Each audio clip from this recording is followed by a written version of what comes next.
She posted, "Finally realized I settled for less on our anniversary." I commented, "Same." Then I posted our joint account statements showing I paid for everything. Her friend started asking questions she couldn't answer. I, 30 male, am currently packing up 3 years of my life while my now ex-girlfriend Sienna, 28, blows up my phone with threats, apologies, and more threats. But let me start from the beginning. Last Tuesday was our 3-year anniversary. I'd taken the day off work, made breakfast in bed, had flowers delivered to her office, the usual stuff you do when you love someone. She seemed happy enough in the morning, even posted a pic of the flowers on her Instagram story. Then around 2 p.m., while I'm at the grocery store buying ingredients for our anniversary dinner, my phone starts pinging. Friends texting me variations of, "Are you okay? And did you see what Sienna posted?" I check Instagram. There it is. A post with one of those generic quotes backgrounds. 3 years ago, I settled for less than I deserved, but we accept the love we think we deserve at the time. Finally realizing I'm worth so much more. Know you're worth leveling up, settling no more. On our anniversary, the comments were already flowing, her friends hyping her up with "Yes, Queen." And about time you realized, and you deserve someone on your level. I sat in my car for a good 5 minutes. 3 years. 3 years of me supporting her through her entrepreneurship journey. She sold essential oils, paying for everything while she built her empire, and she posts this. So I commented, "Same, just that one word." Then I drove home calm as could be and started documenting. See, Sienna had this habit of portraying our life on social media very differently from reality. According to her posts, she was this boss babe entrepreneur with a supportive partner. She'd post pics of fancy dinners with captions like, "Blessed to be building empires together," and photos from trips, tag power couple. What she never mentioned: I paid for those dinners, I paid for those trips, I paid our rent, I paid for her car insurance, I paid for groceries, I paid for her phone bill, I paid for literally everything. Her essential oil business lost money every single month. In 3 years, she made maybe $2,000 total, spent at least $8,000 on inventory sitting in our spare bedroom, but I digress. Back to that Tuesday. I created my own Instagram post, started with her anniversary message screenshot, followed by our bank statements showing my deposits versus hers. Blacked out sensitive info. Receipts from the trips she posted about the lease showing only my income qualified us for the apartment. Her car insurance bills in my name. 3 years of Venmo transactions showing her paying me back for things. Spoiler, she never did. Caption: Funny how settling for less looks like supporting someone 100% for 3 years. Here's to not settling anymore. Posted and went to make a sandwich. The explosion was immediate. Her friends who'd been hyping her up suddenly went quiet. Then the comments started. "Wait, he paid for the Cabo trip. Sienna, is this true? Girl, you said your business was thriving. This is embarrassing." My phone rang, Sienna screaming, "Take it down now. Take what down? You know what? That's private information. So is our relationship apparently. But you made it public first. I didn't mean it like that. It was just a quote. Just a quote on our anniversary about settling for less. You're twisting things. Take it down or I'm calling a lawyer for what? Posting my own bank statements. Good luck with that." She hung up. Then the text started. Demands, threats, bribes, ignored them all. By evening, her post was deleted, but the damage was done. Her carefully crafted image was cracking. Her friends were asking questions. Her mom called me asking what was going on. "Ask your daughter why she thinks supporting her for 3 years is settling for less." I told her that night. Sienna came home in tears. Not apology tears. Angry tears. "You ruined everything. My friends think I'm a gold digger now. I didn't say you were a gold digger. I just showed receipts. They drew their own conclusions. You had no right. I had no right to defend myself when you publicly humiliated me. It wasn't about you. A post about settling for less on our anniversary wasn't about me. Who was it about then?" She couldn't answer, just kept crying about her ruined reputation. That's when I made my decision. If 3 years of support was settling for less, then she could see what more looked like without me. "I'm done, Sienna. We're over. You can't break up with me over a social media post. I'm not. I'm breaking up with you because you genuinely think I'm less than. The post just showed me what you really think." The entitlement kicked in immediately. Where am I supposed to live? How will I pay for things? That sounds like a you problem. I'm done settling for someone who doesn't appreciate me. She left that night to stay with a friend, probably the same ones who were hyping up her post. Wonder how that conversation went. Update 1. Holy hell, the entitlement has reached new heights. So after Sienna left to stay with her friend Rochelle, I started the separation process, changed the locks. Legal lease is only in my name, canceled her cards on my accounts, removed her from my Netflix, Spotify, everything. Started packing her things. Day 2, she shows up with Rochelle and some guy I don't recognize. Tries her tea, doesn't work. "What the hell, Logan? Let me in. Your stuff will be ready this weekend. I'll text you in to pick it up. I live here. No, you stayed here. I live here. My name on the lease, my income on the application. The guy steps forward. Hey man, don't be like this. Just let her get her things. And you are Dimitri. I'm a friend. Roelle can't help herself. He's the guy Sienna's been talking to. You know, someone on her level. Sienna shoots her a death glare. I almost laugh. So there's already another guy after 3 days. Cool. Dimitri can help you move then. This weekend. Not now. They left after more arguing. But here's where it gets interesting. Remember those essential oils I mentioned? Well, Sienna decided to blast all over social media that I was stealing her inventory and sabotaging her business. Posted in all her MLM groups about her abusive ex trying to destroy her empire. Problem is, I had receipts for everything, including the credit card statements showing I bought most of that inventory when her cards got declined. So, I commented on one of her posts in the Big Hun group, happy to return the inventory. Just reimburse me the $3,847.23 I spent on it first. Receipts attached. The Huns turned on her quick. MLM folks don't play when it comes to money and reputation. Started asking how she was running a business without her own funds. Her upline got involved. Turns out she'd been telling everyone she was a 6F-figure boss babe. But wait, it gets better. Dimitri, someone on her level, messaged me on Instagram. This dude really thought he was doing something. Bro to bro, you need to stop harassing Sienna. It's not a good look. She's with me now. Accept it and move on. I responded, congrats on the upgrade. Quick question. She mentioned she needs a place to live and has no money. Just checking. You know what level you're on. Good luck. He read it but didn't reply. Meanwhile, Sienna's family started reaching out. Her sister called me. Logan, what's going on? Sienna says, you kicked her out and stole her business. I ended a relationship where I was told I was less than. She's getting all her things back, including the inventory I paid for if she reimburses me. She said she paid for that herself. Want to see receipts? Long pause. Oh my God. Has she been lying about money this whole time? Ask her about her thriving 6F figure of business. Her sister hung up. An hour later, her mom called. Then her dad.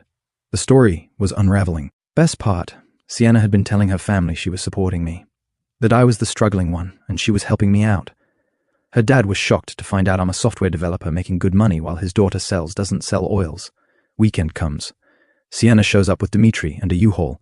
I had everything packed and in the garage, including a printed, itemized list of everything I'd paid for over 3 years. Grand total $74,389.41. What's this? She asked. Just documentation in case you want to tell more people about settling for less. Dimitri's face when he saw that number. Priceless. You could see him doing mental math. They loaded up the truck. Sienna tried one more manipulation. Logan, we could work this out. I was just stressed about money and said something stupid. Stressed about money, the money I was providing. I'm building a business. It takes time. 3 years, Sienna. No profit. That's not a business. It's a hobby I funded. Dimitri looked uncomfortable. Babe, let's just go. Babe, I laughed. That was fast. Hey, Dimitri. Hope you've got good credit. She's got expensive taste for someone with no income. They left, but the story doesn't end there. Oh no. See, when Sienna said I was less than, her friends agreed because they believed her lies about being successful. Now that the truth was out, those same friends started distancing themselves. The girl who was leveling up was actually homeless and broke. She lasted exactly 4 days with Dimitri before he kicked her out. Apparently, she expected him to immediately start paying for everything like I had. When he suggested she contribute to his rent, she lost it. Posted about how men today don't know how to treat a queen. Dimitri commented, could their own castles. You have essential oils and debt. Brutal, but deserved.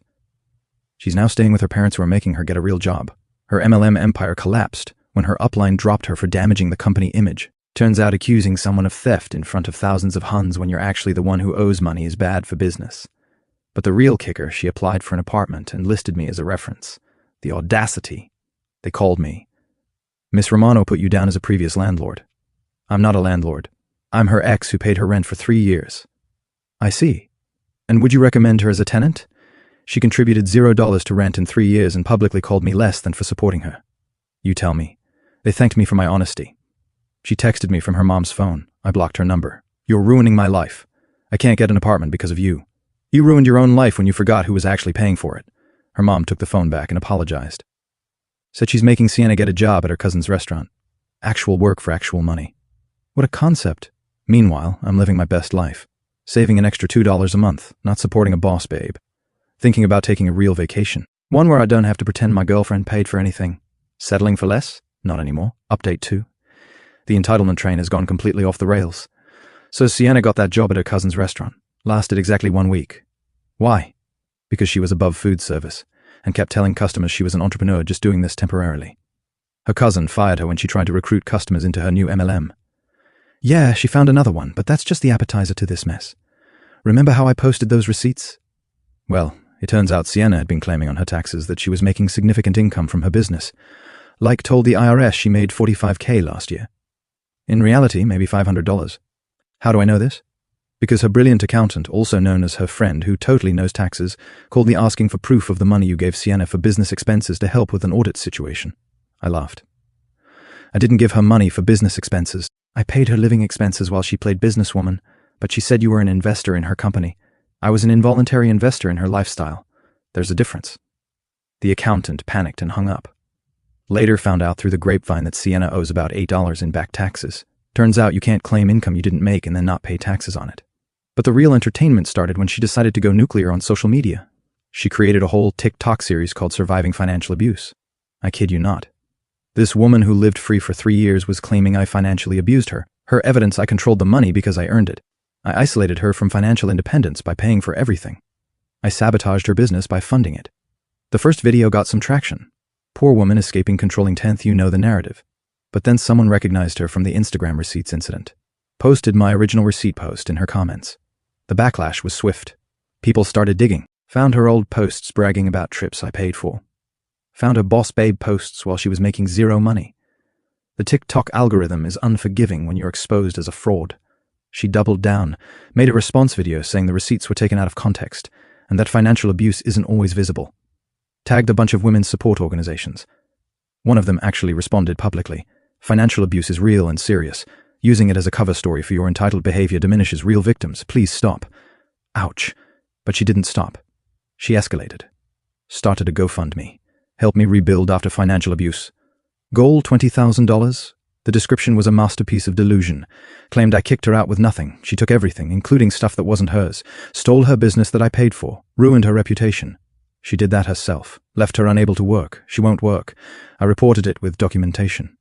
GoFundMe shut it down in 12 hours. She then tried selling a course on recognizing financial abuse red flags. Price, $497. The landing page had testimonials from accounts created the same day, not even trying to hide the scam. Her sister reached out to me again. Logan, I'm so sorry. We had no idea she was this delusional.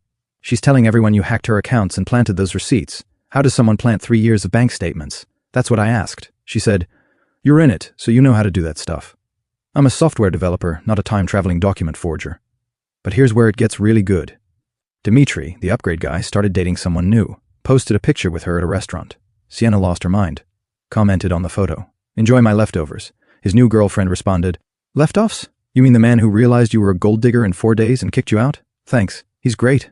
Dimitri added at Sienna. You still owe me $200 for that weekend you said you'd pay me back? Venmo link in bio? Public humiliation achieved. Sienna tried one last Hail Mary. She contacted my company's HR saying I was harassing her online and creating a hostile environment for her business. HR called me in very confused. An external person is claiming you're creating a hostile work environment for their home business. I explained the situation, showed them her posts about me, the receipt situation, everything. HR's response. So, she's harassing you through your employer because you exposed her lies. We'll be sending her a cease and desist. My company's legal team doesn't play.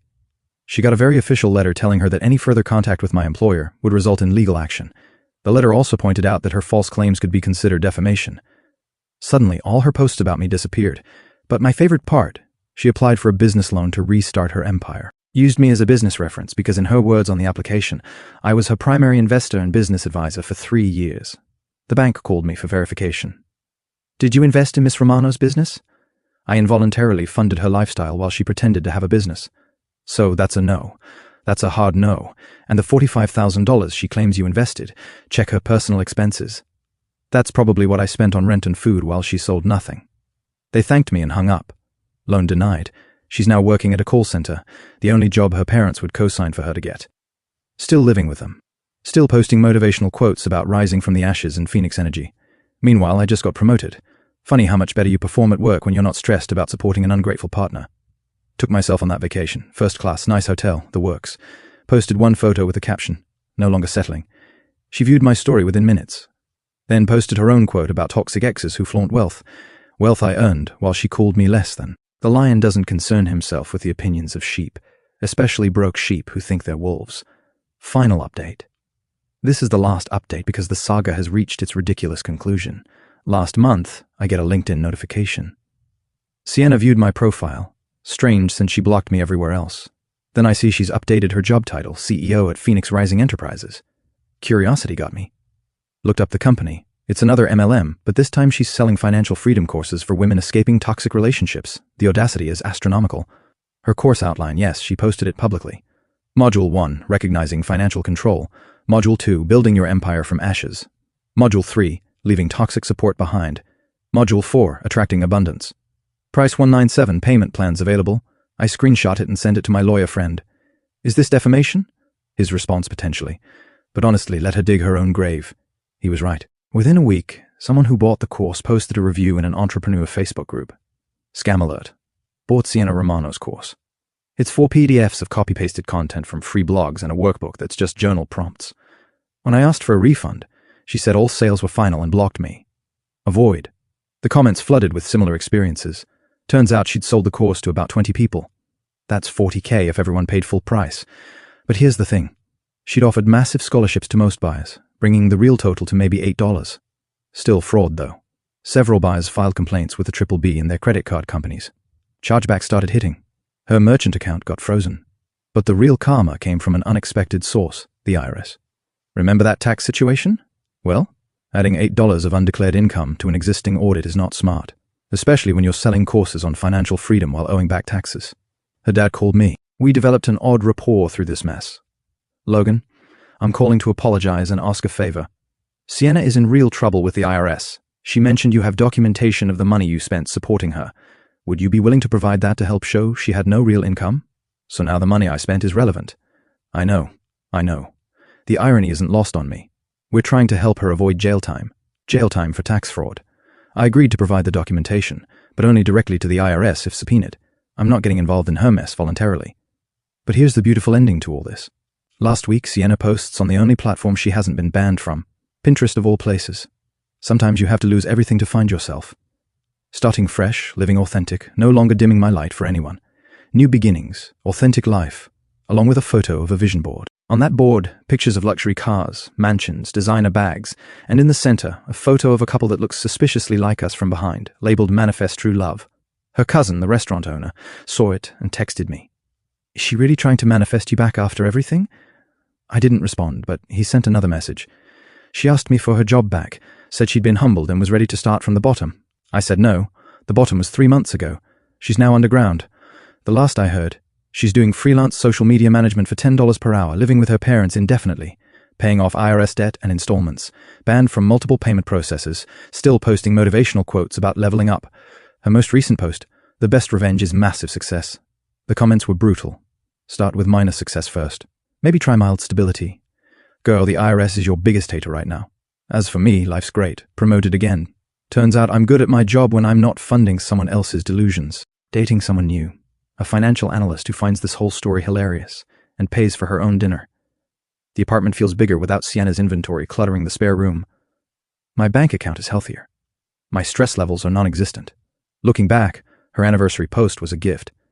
Without it, I might have spent more years funding her fantasy life while being told I wasn't enough. She was right about one thing. She did settle for less. Less integrity, less honesty, less work ethic, less accountability, and eventually less of everything when it all caught up to her. Me, I'm no longer settling at all. For anyone who thinks I'm less than, there's the door. I'll even hold it open for you. Thanks for following this wild ride. Time to close this chapter and move on. Living well isn't revenge. It's just what happens when you stop carrying dead weight. Peace out. Lessons learned from the story. Truth exposes deceit, public boasts, like Sienna's boss babe image. Unravel when facts reveal dependency and lies. Entitlement leads to ruin. Expecting support without contribution, as Sienna did, breeds resentment and self-inflicted downfall. Accountability matters. Avoiding real work while claiming success invites scrutiny, debts, and lost opportunities. Freedom follows release. Ending toxic ties, like Lucas did, fosters personal growth and prosperity unburdened by delusions. Moral of the story: illusions of grandeur built on others' sacrifices shatter under truth. Entitlement invites exposure, and true worth shines through self-reliance. Dating someone new, a financial analyst who finds this whole story hilarious and pays for her own dinner. The apartment feels bigger without Sienna's inventory cluttering the spare room. My bank account is healthier. My stress levels are non-existent. Looking back, her anniversary post was a gift. Without it, I might have spent more years funding her fantasy life while being told I wasn't enough. She was right about one thing. She did settle for less. Less integrity, less honesty, less work ethic, less accountability, and eventually less of everything when it all caught up to her. Me, I'm no longer settling at all. For anyone who thinks I'm less than, there's the door. I'll even hold it open for you. Thanks for following this wild ride. Time to close this chapter and move on. Living well isn't revenge. It's just what happens when you stop carrying dead weight. Peace out. Lessons learned from the story. Truth exposes deceit. Public boasts, like Sienna's boss babe image, unravel when facts